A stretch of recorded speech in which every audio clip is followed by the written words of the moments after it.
Akkam jirtu daawwattoota kabajamtoota Oromiyaa 39 miidiyaa bakka jirtan hundatti nageenyi keenya isin haa dhaqqabu isiniin jenna.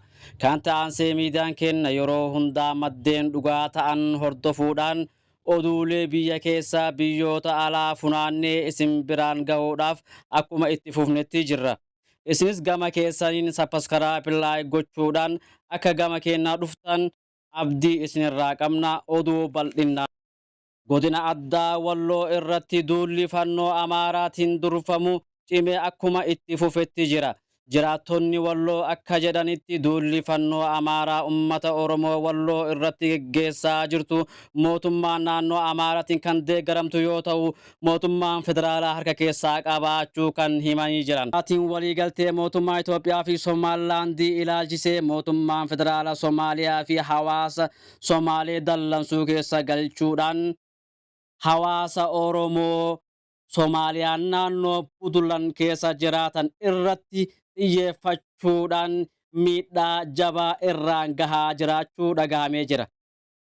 Sababa kana irraa kan ka'e ummanni Oromoo Soomaaliyaa keessa jiraatan rifaatuu hamaa keessa jiraachuu himamaa jira.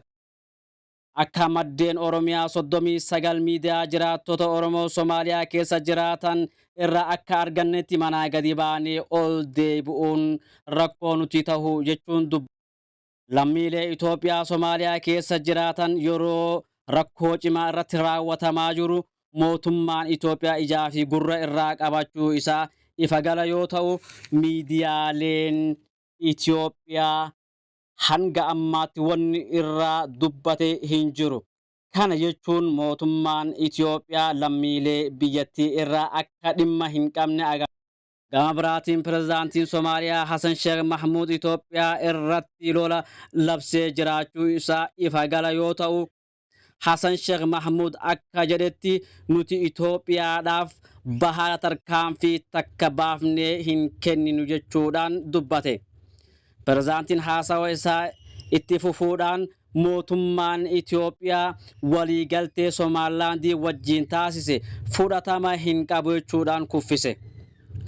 Mootummaan Itoophiyaa biyya keenyatti duule yoo jedhu Soomaaliyaan diina lama qabdii jedhe. Isaanis warroota Soomaalee keessatti fanjii dhoosuudhaan hawaasa nagayaa ajjeesaa jiranii fi kan lammataa mootummaa Itoophiyaa ta'uu dubbate. Hassan Sheikh Mahmud haasawa isaatti fufuudhaan hawaasa Soomaalee xiqqaa fi guddaan dargaggeessaa fi dargaggeettiin hundi keessanuu biyya keessan diina irraa qolachuudhaaf manaa gadi bahaa lolaaf of qopheessuun dirqama isin irratti jiru jechuudhaan Itoophiyaa irratti lola labsee. Hassan Sheikh Mahmud erga lola labsee booda biyyoota ollaa kan akka Eertiraa, Suudaanii, Yugaandaa fi Keenyaa imaluudhaan gargaarsa yookaan deeggarsa barbaadachaa jiraachuun ifa gala.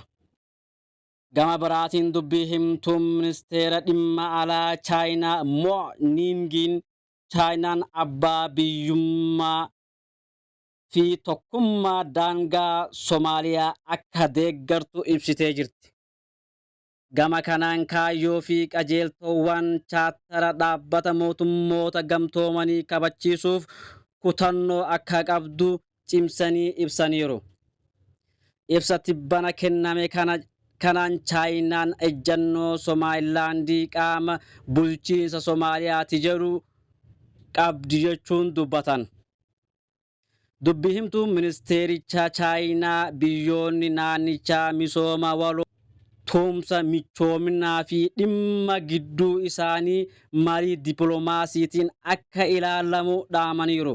Ibsa kana hordofee Soomaaliyaatti ambaasaddarri Chaayinaa Fei Shin Choon pirezidaantiin Soomaaliyaa Hassan Sheikh Mahmud waliin wal arguun Chaayinaan abbaa biyyummaa fi tokkummaa Soomaaliyaa akka deeggartu irra deebiin mirkaneessee jira.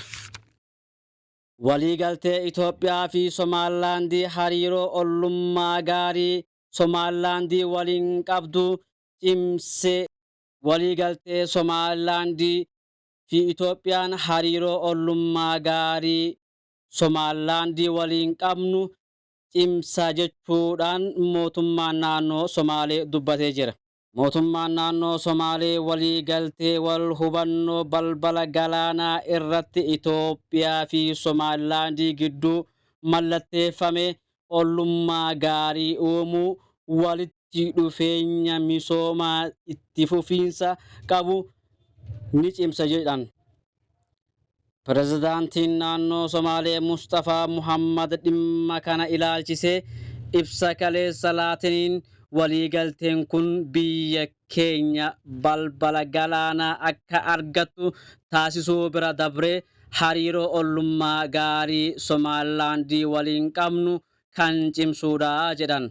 Itoophiyaan qajeelfama fayyadama waloo irratti hundaa'uun waliigaltee balbala galaanaa tajaajila buufata waraanaa fi daldalaa fi fayyadamuuf irra geessee ollummaa gaarii fiduun qaamolee biroo osoo hin miidhin caba biyya keenyaa kan suphuudha jedhan.